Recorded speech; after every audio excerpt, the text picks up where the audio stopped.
And she went on to say, Arunachal, not India, China. Your visa not acceptable. Your basically passport is invalid. Basically didn't give me a straight answer. I said, where is the law? What rights have you got to hold me back here? It took about 18 hours for me to get out of Shanghai, and there was about three or four airline staff of China Eastern and about two other immigration officers, and all of them were basically speaking in their language and saying and pointing out and saying Arunachal, and laughing and calling it China, no India. We speak Shuddh Hindi. We don't understand C of Chinese. We are all Indian. And I would just like to request the government of India to take strict actions against Chinese authorities and the government. Yes, so basically, I am an Indian citizen residing in UK for about 14 years. Um, and I was traveling on my holiday from London Gatwick to Japan via a transit in Shanghai. And basically, went past the e gates, happily queuing up for the security gates to transfer onto my next flight to onto Osaka in Japan. And one of the officials from the Chinese immigration came over and singled me out of the queue. Basically said, "Look, India." Took my name and something and took me out. So I asked her what is happening, and she basically didn't say much and just basically asked me to follow her. Took me close to the e gates where there is the immigration. The manual counters for the immigration, and then she went on to say, Arunachal, not India, China. Your visa not acceptable. Your basically passport is invalid. Very confusing moment, obviously, because never heard of that before. We obviously are a proud Indian citizens, all residents of Arunachal Pradesh. Um, and basically, she wouldn't give me an explanation. She wouldn't let me go back into the queue. Said you cannot board the plane. Then other officials came. So actually, I probably interacted with around 10 other immigration officers. So another lady came, took me to another part of the airport. And in fact, when I tried to question them and ask them what was the issue, they said Arunachal is not part of India very clearly. And they said you should apply, and started mocking and laughing and saying things like, you should apply for Chinese passport. You're Chinese, you're not Indian. Some mockery around there. Then basically, they took me to the transfer desk of China Eastern, which is next to an immigration desk. And they would just keep basically sending me from one desk to the other. So if I ask the Chinese airline, they tell me to go to the immigration. The immigration tells me to go to them. And they basically didn't give me a straight answer. I said, where is the law? What rights have you got to hold me back here? So ultimately, it took about 18 hours for me to get out of Shanghai. What is shocking to me is I have, in fact, transited through Shanghai in the past, a year ago, with no issues at all. In fact, the first time that I ever transited through China, I spoke to the Chinese embassy in London, and they said, with a short layover of about 3 to 6 hours, you don't need a visa. So obviously, I work actually in the regulatory space in London as well. So I know that how important rules are, and I'm well aware of the regulations. And obviously, I wanted to make sure that I knew what I was doing before I flew out. And obviously, I have transited very successfully and easily through Shanghai before, through China, having consulted the Chinese embassy in London. But at this time, I feel maybe it was the weekend. They knew that the offices are closed.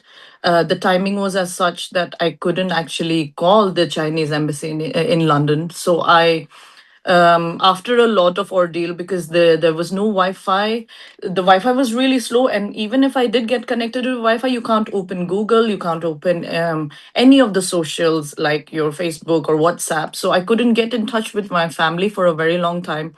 Ultimately, with a lot of harassment and basically no access to food, not allowing me to leave that part of the terminal. There wasn't a proper space given to us to basically rest after a 12-hour flight all the way from London. Um, at one point in time, because I kept going up to them every hour or so, asking them what is the issue, why they're holding me back, what legal rights or rules do you have that says that Indian nationals? And they would just dismiss every time I tried to speak to them, in fact, in a very unprofessional manner.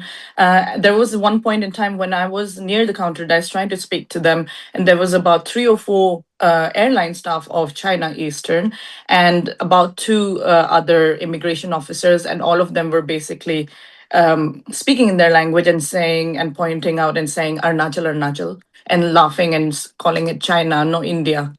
So that kind of very humiliating, questionable behavior from the immigration staff as well as the airline staff.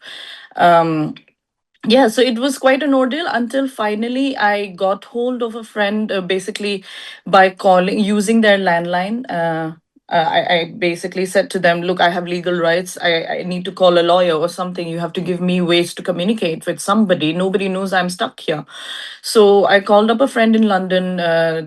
They helped me to basically get the details, because even if I had a little bit of internet, it doesn't open Google, so I couldn't find the immigration details. So I called up the Shanghai and Beijing Indian embassies, and within an hour, very very helpful, in fact, and very glad that the Indian officials came to the airport, and then basically they got me some food and basically spoke through the issues with them and helped me get out of the country. So a very long ordeal, 18 hours, but glad that I'm out of there.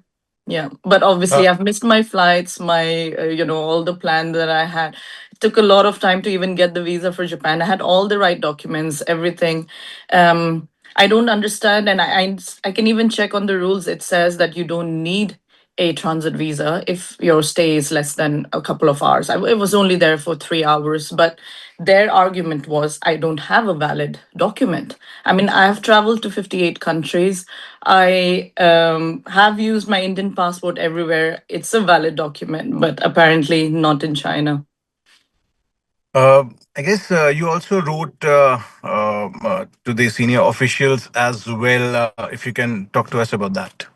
Yes, I mean, so once I got out of there, obviously very exhausted. So the next day I looked up whatever details I could find on the internet.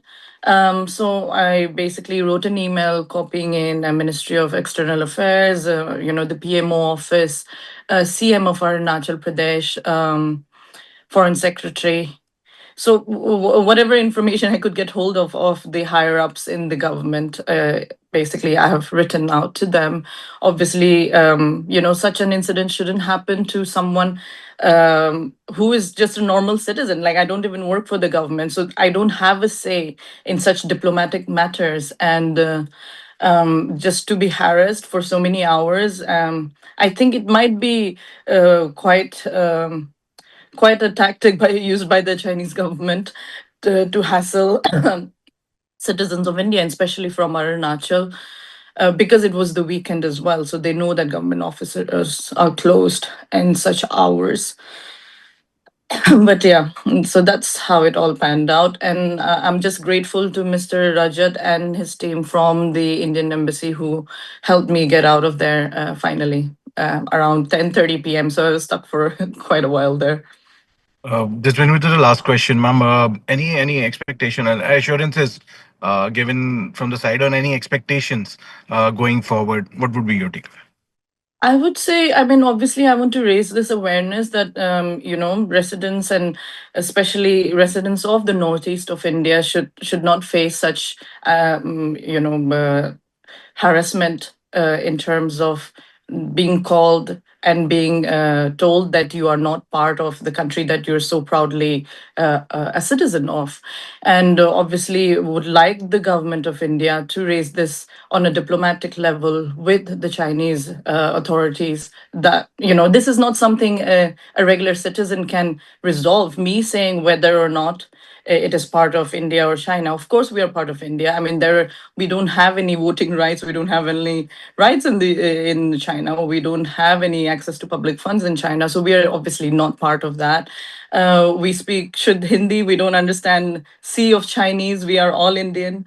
And I would just like to request the government of India to take strict actions against Chinese authorities and the government on such matters. Yes. Welcome to Moneycontrol, your ultimate destination in the ever-evolving world of finance, business, markets, policy and technology. India's preeminent news platform, driven by facts and fueled by data. A platform made in India, for India and for the world. Moneycontrol.com has a staggering reach of 100 million plus monthly active users and 6.02 million daily active users. Being a transformative digital force, reshaping how we engage with money, markets and news.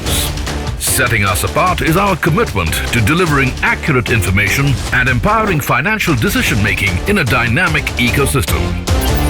Seeking a deeper dive into the financial realm, we present Moneycontrol Pro, a powerhouse of exclusive insights, providing actionable investment ideas and expert analysis. Because in today's fast-paced world, informed decisions demand both information and expertise. And we have 1 million plus Moneycontrol Pro total paid subscribers and 100% return in 1.5 years, beating the market. Explore market trends, access expert opinions, and utilize essential financial tools all at your fingertips. Join the millions who trust Moneycontrol.com for their financial journey, where facts meet finance and data drives decisions. Think markets, think Moneycontrol.